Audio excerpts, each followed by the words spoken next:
I was in the middle of installing a new mailbox when I got the letter and envelope with that obnoxious HOA logo slapped on the front like a badge of dishonor. I tore it open, already expecting some nonsense about my grass being half an inch too tall or a flower pot being non-regulation color. But no, this time they'd outdone themselves. The letter, signed in swirling blue ink by none other than Tracy Halwell, the HOA president and resident queen of passive aggression, demanded that I pay $200,000 to the HOA for the improvement and maintenance of the main access road. The kicker: that road was mine. Not metaphorically. Legally, I owned it. It was a weird quirk from when I bought the property 10 years ago. The previous owner, some old developer, carved out a private easement for what became the only way in and out of the neighborhood. The HOA had begged for years to take ownership, but I refused. Why would I hand over a perfectly good road to a group of people who once fined a neighbor for drying towels on a railing, so now they were trying to charge me for my own road? I went straight to the next HOA meeting, stomping into the community center with the letter in hand and fire in my gut. Tracy was already seated at the front of the table, her short blonde bob as sharp as her tone. She adjusted her glasses and gave me one of those tight-lipped smiles. "Isaiah, thank you for coming. We were just discussing the road issue." "Yeah," I said, holding up the letter. "This one? The one where you try to bill me 200 grand for a road I legally own." She didn't even flinch. "We've determined that since the road services the entire community, it's only fair that you contribute to its upkeep. It's my road. I maintain it. I even plow it in the winter. You're the ones using it for free." She clasped her hands together like she was talking to a child. "Isaiah, this is about community responsibility. If you refuse to pay, we'll have no choice but to pursue legal avenues." I couldn't believe the nerve. "You want to play legal games," I said, folding the letter and slipping it back into my pocket. "Fine. But you're not gonna like how this ends." I left that meeting with an idea already forming. The next morning, I pulled out the old plat map from my filing cabinet. The road was clearly marked as private property mine. I called my buddy Trevor, who worked construction, and asked him how fast he could build a small booth, something simple but solid. I wasn't waiting around for another bogus HOA stunt. By the end of the week, a fresh white toll booth stood proudly at the start of the road, just before the first row of houses. I installed a camera, a payment box, and a big, bold sign. Private road, $20 per vehicle, HOA vehicles included. I even got a little petty and added a line below that. Exact change only. No refunds. You should have seen Tracy's face when she pulled up in her Lexus and saw it. She slammed on the brakes so hard I thought she'd pop a tire. I was sitting in a lawn chair nearby, sipping lemonade like it was the 4th of July. She rolled down her window and barked, "What is this?" "You wanted to use my road," I said. "Now you pay like everyone else." "This is illegal," she snapped. "Nope," I said, tapping the laminated copy of my property deed I'd posted on the booth. "I own it, and the law says I can charge for access to private property. You want to sue me? Be my guest. But until then, pay up or turn around." She stared at me like I'd grown a second head, and then she peeled off, screeching tires and all. But the best part, the next day I counted over 60 cars that passed through. 60 cars. That's $1,200 on day one. Game on, Tracy. By the third morning, I had traffic cones out, laminated receipts printed, and a retired Marine buddy named Carl manning the booth while I went to work. Carl loved rules, order, and exact change, so he took to the job like a duck to water. He wore a bright orange vest and a hat that said Private Property Enforcement, which he'd apparently made overnight. The cash box was locked, the camera footage uploaded nightly, and I even had a simple spreadsheet tracking every vehicle by time and plate. Not because I wanted to be petty, well, maybe a little, but because I knew Tracy wasn't going to let this go. And when that woman tried to twist reality, I wanted receipts. It didn't take long. That Friday, I came home to find a folded notice taped to my front door. The HOA seal again, this time accompanied by a formal cease and desist order. They accused me of operating a commercial enterprise without approval and interfering with community access. The whole thing read like it had been written by someone who'd skimmed a legal dictionary without understanding a word of it. I walked straight to my laptop, scanned the letter, and fired off an email to my lawyer, Sheila. She was a zoning specialist who'd helped me when I first bought the place. She replied within the hour, confirming what I already suspected. "They're bluffing," she said when I called. "You're not operating a business. You're collecting tolls on private property, completely legal under state law, but keep documenting everything. If they escalate, I'll be ready." And escalate they did. Saturday morning around 8, Carl called me, voice tense. "They're sending their own guy to tear down the booth," he said. "Pickup truck with a trailer just pulled up. Big guy wearing a polo with the HOA logo on it. He's got tools." I was there in 7 minutes. The guy was already halfway through unscrewing one of the side panels when I stepped out of my truck. "You planning to pay for that?" I asked, walking up. He froze. "I was instructed by the board to remove this obstruction." "You're tampering with private property," I said. "That's criminal mischief under state statute. And by the way, you're being recorded."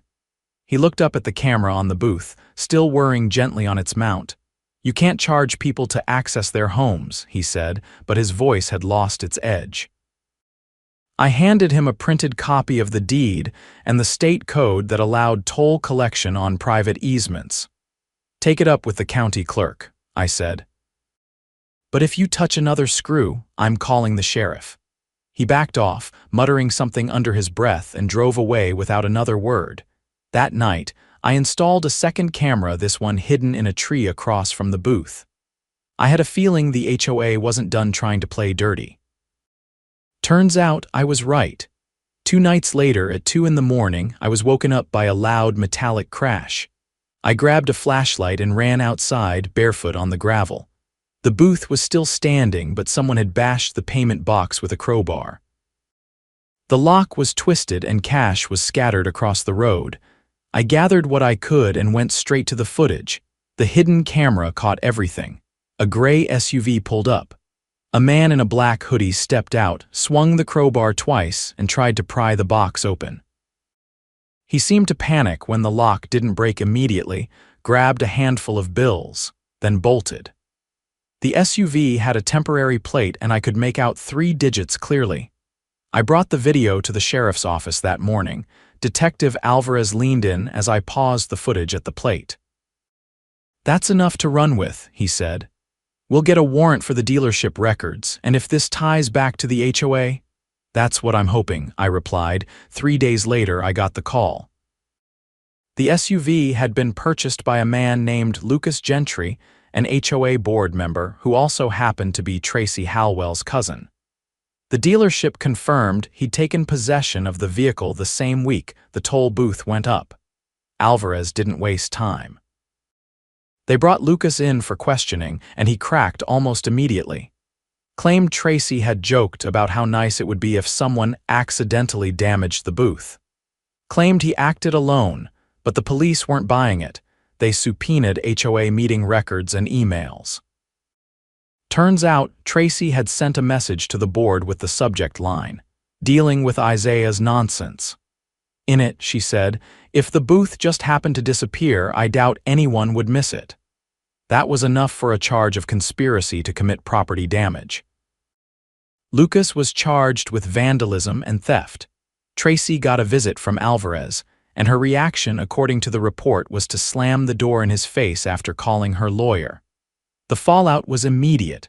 By the following week, 3 HOA board members had resigned. Tracy hadn't been arrested yet, but she'd been formally charged and was waiting on a court date. The HOA tried to distance themselves from the whole thing, issuing a letter to the neighborhood claiming unauthorized actions by individuals, and assuring everyone they were reviewing internal procedures. But it was too late. Word had spread. Neighbors who had once avoided eye contact with me started waving. A few even came by to drop off exact change with a wink. Then, out of nowhere, someone left a thank you note in my mailbox. No name, just thank you for standing up to them. We've all wanted to for years. The following Tuesday, I held a small gathering in my yard, nothing fancy, just lemonade, lawn chairs, and some folding tables. I invited everyone who'd ever been fined for dumb reasons. A flagpole that was an inch too tall, a mailbox that wasn't architecturally consistent, a dog bowl left on a porch. 18 people showed up. We compared stories, laughed, and started talking strategy. Sheila even came by to offer advice on how to petition for changes to the HOA bylaws legally, publicly, and with community backing. I wasn't just collecting tolls anymore. I was collecting allies. The neighborhood had changed, not in some dramatic, revolutionary way, but in subtle, telling shifts. People walked slower along the sidewalks now. They lingered longer at the curb when they saw me outside, asking questions they used to whisper behind shut doors. They were curious, hungry, even for someone to lead the charge against the HOA that had ruled over them with petty fines and veiled threats for years. And now that Tracy Halwell was under active investigation, with her cousin Lucas facing misdemeanor charges, the rest of the board was scrambling to cover themselves. But the cracks had already spread. Sheila suggested we go one step further. "You've got momentum," she said as we sat on my back deck. "You've got a dozen residents who have submitted sworn statements about harassment, selective enforcement, and financial mismanagement. That's enough to request a forensic audit." I nodded slowly, weighing the idea. "Would that force them to open the books? If the petition gets enough signatures and you file it through the county's HOA Oversight Committee, yes. And if anything is off, anything at all, it becomes a civil issue. If it's intentional. That's criminal." The next morning, I printed out 25 copies of the petition and started knocking on doors. I didn't have to say much. People signed almost reflexively. By mid-afternoon, I had 42 signatures, more than 2/3 of the neighborhood. That evening, I walked the petition into the county office myself. Within a week, the audit was underway. Meanwhile, I noticed something strange. The HOA's landscaper, who used to show up every Thursday like clockwork, hadn't been seen. Neither had the pool maintenance crew. Then came the whispers that the HOA account was frozen. Tracy's name was still on the checks, and with her under indictment, the bank had flagged the account pending investigation. They couldn't pay vendors. They couldn't issue fines. They couldn't even afford to print their quarterly newsletter. But that wasn't the end. A letter arrived at my house from the county auditor, marked confidential. Inside was a written request for any evidence I could provide of financial inconsistencies. I handed over everything: the spreadsheet I kept from the toll booth, the camera footage, and copies of Carl's handwritten logs. But the most damning piece came from my neighbor, Teresa, who had been the HOA treasurer 2 years earlier. She brought me a flash drive. "It's all in there," she said, eyes darting nervously. "They never changed the password after I left. I downloaded what I could before they locked me out." The files included internal budgets, receipts, and scanned bank statements. Sheila reviewed them and found it almost immediately. "There's a withdrawal here," she said, pointing at the screen. $28,000 labeled legal consultation, but the timestamp is from the same week Tracy was on a cruise. Teresa leaned over. "She said it was to retain a law firm for zoning research." Sheila shook her head. "That law firm doesn't exist. We sent it all to the auditor." That was the tipping point. 2 weeks later, the sheriff's department returned to the neighborhood, not for questioning this time, but with a search warrant.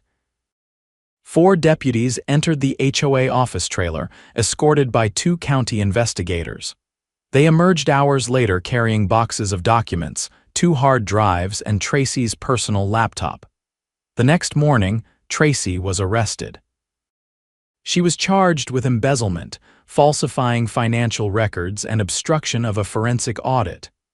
The press got wind of it quickly. Her mugshot was on the local news by noon, alongside a headline that read, HOA president accused of embezzling tens of thousands. That night, the neighborhood felt electric. Some people were stunned. Others were outright giddy. I stood in my front yard, watching groups of neighbors talk openly for the first time in years. And then something happened I never expected. A man I barely knew, Paul, from the very end of the street walked up and offered me his hand. "Wasn't sure about you when you put up that booth," he said. "Thought it was a stunt, but you proved something. We don't have to take it anymore." I shook his hand, and for the first time since moving in, I felt like we were a community. The county appointed a temporary administrator to oversee the HOA's operations while the investigation played out. The toll booth stayed up, but now it was mostly a symbol, a reminder. Sheila filed a formal motion to have the road officially designated as a private easement with restricted HOA access until a new board was elected. That election came sooner than expected.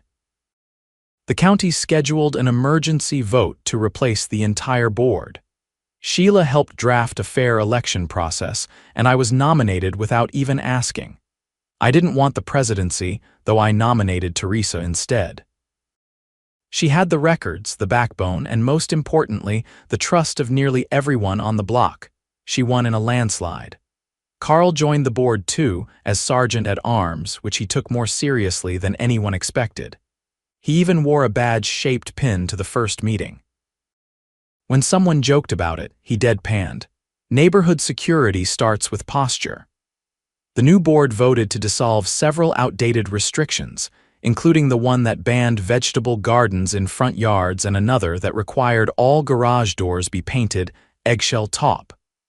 People started planting, painting, and actually enjoying their own property again.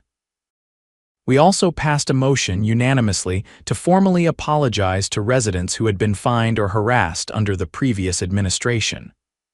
A refund fund was set up, and we prioritized compensating those with documented overcharges. The toll booth, I kept it. Not to collect money anymore, but as a monument. I repainted it navy blue and added a brass plaque that read, "In recognition of the power of standing up." Tourists didn't come to see it or anything like that, but kids would ride past on their bikes and point. New neighbors would ask about it, and someone nearby would always tell the story. The best part, life got quieter, the letters stopped, the threats vanished, meetings became productive, not punitive.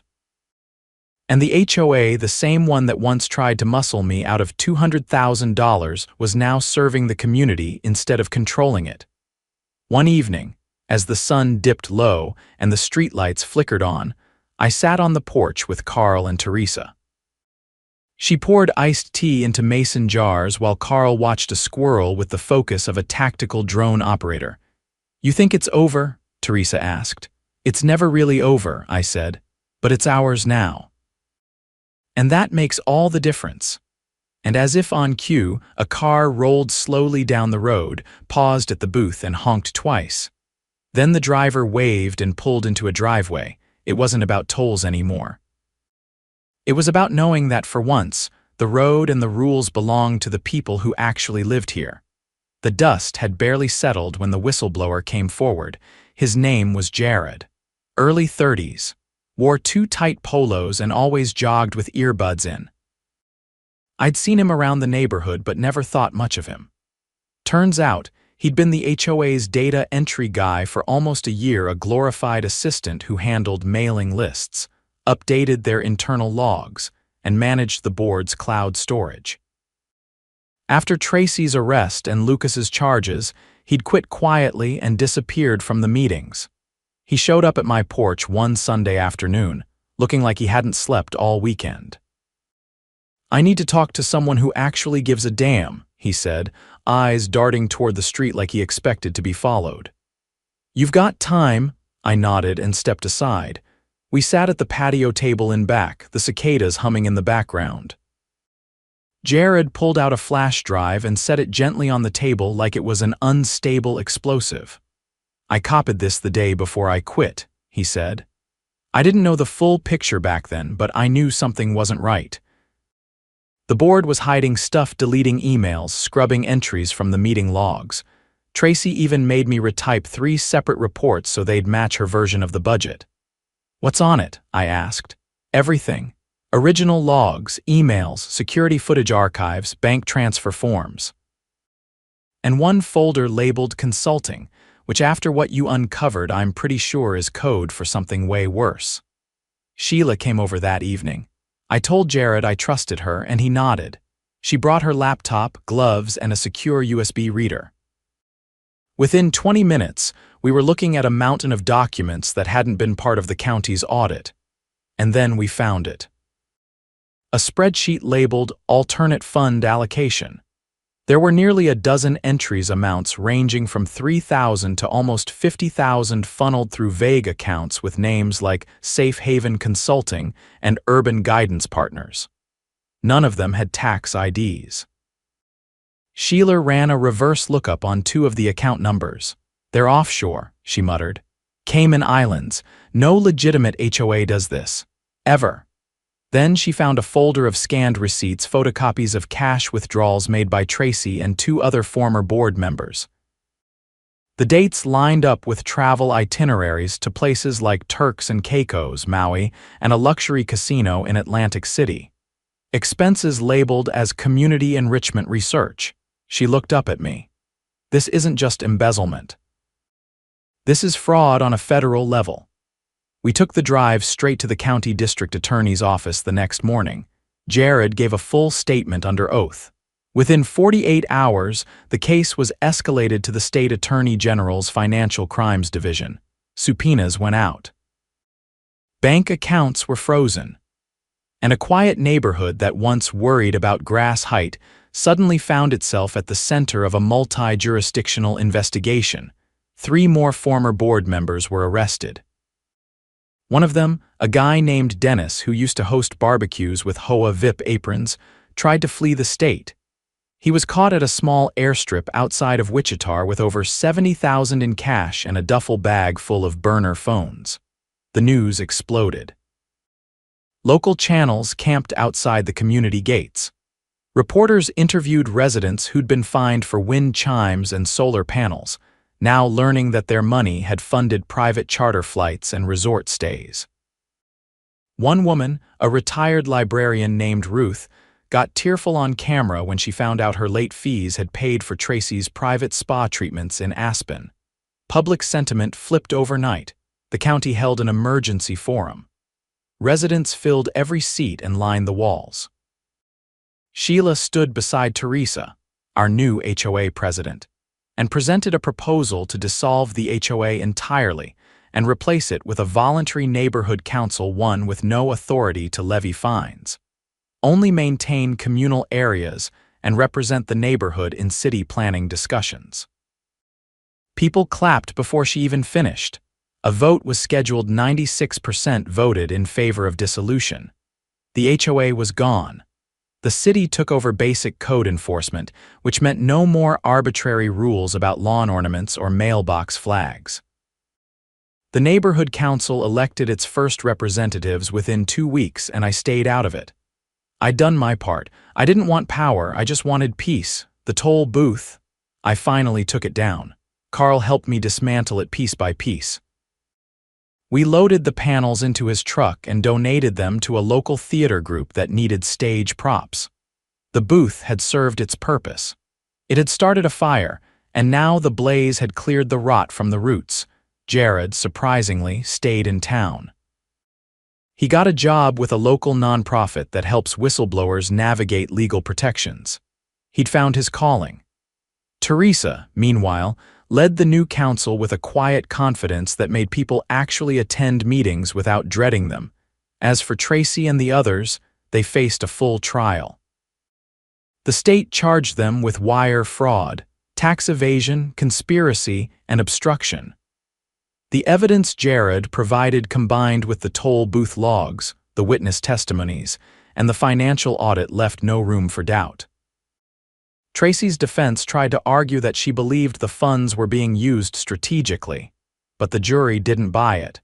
She was sentenced to 15 years, with no chance of parole for at least 9. The others got between 5 and 10.